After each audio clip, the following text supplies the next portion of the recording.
as we get into, obviously as a Syracuse fan, what we're seeing is we're definitely seeing a clear disrespect for the ACC.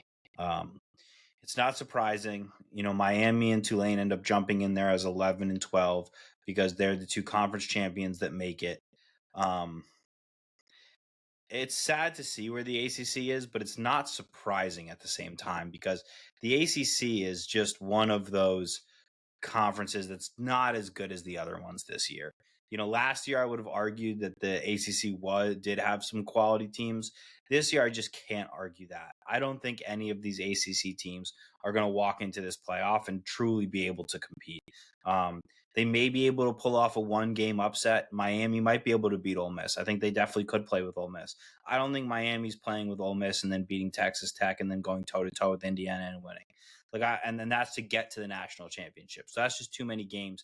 And I do think Miami's probably the best team in the ACC. I'm not really a believer in Virginia. I'm not really a believer in Georgia Tech.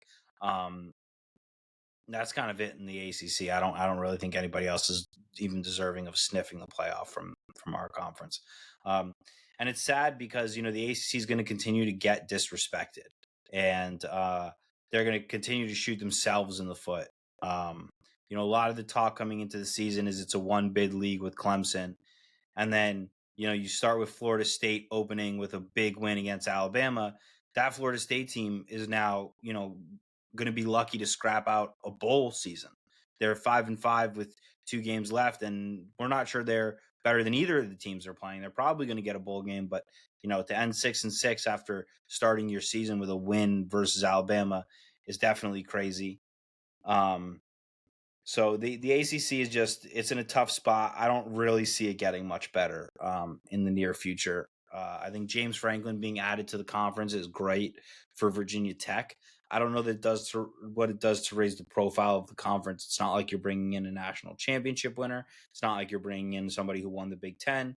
You're bringing somebody who's had success at Vandy and Penn State, but hasn't really won anything yet. So I don't know that it raises the profile of the conference, but it's definitely good for Virginia Tech. I think it's a home run hire.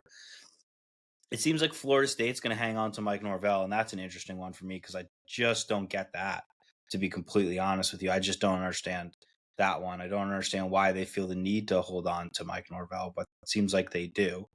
Tav might tell you it's because they're poor. And that's kind of where the ACC's at. It's a sad conference right now, and as a Syracuse fan, I'm hoping that the profile of the conference can be lifted, but with playoff expansion on the horizon and conferences fighting for I want this many teams, I want that many teams. If you reasonably look at it, the Big 12 has an argument that they should have a couple more teams in this playoff. And if you expanded it, they might. BYU's right on the doorstep. Utah's right on the doorstep of this playoff. The SEC is going to tell you we deserve to have more teams. Vandy, again, right on the doorstep of this playoff. The SEC currently, based on this projection, has 5 teams in the playoff already, and they have one that's on the doorstep. So they're probably set to get 5 or 6 in an expanded playoff. And then the Big Ten has all the money.